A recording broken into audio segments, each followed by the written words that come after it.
Hi guys, good afternoon to everyone. Now is January 2, 2026, Friday, and also Happy New Year 2026 to everybody.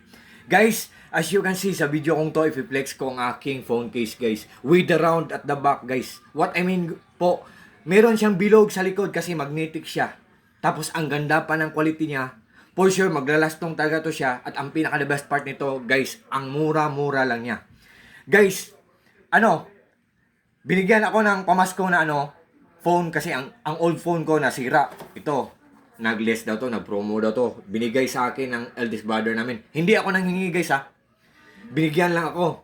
Kaya hindi ako nag-live na, hindi ako kasi palagi na naglalag ang old na phone ko, nabasag pa, so hindi na ako nagla-live.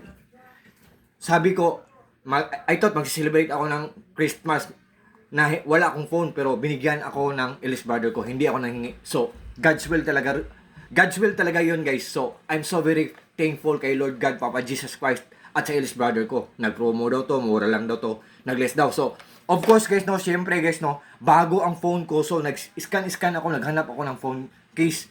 Meron ako nakita na shop na Leaky Key Shop. Ang ganda ng mga phone cases nila, lahat mga magnetic.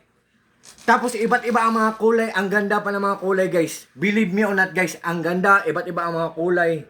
Tapos ang mura-mura lang. Tiningnan ko ang mga reviews nila, comments, mga reactions, ang ganda talaga guys.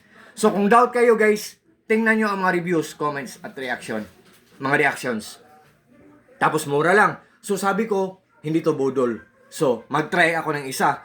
Pero at that time guys, at that moment, enough lang ang pera ko sa isang phone case. So, ang in-order ko, color black na lang kasi alam naman natin na guys, ang color black matagal talagang madumihan. So, sa lahat ng mga friends ko dyan, thank you po sa trust at sa support. God bless po sa ating lahat, or God bless us all, and that's all.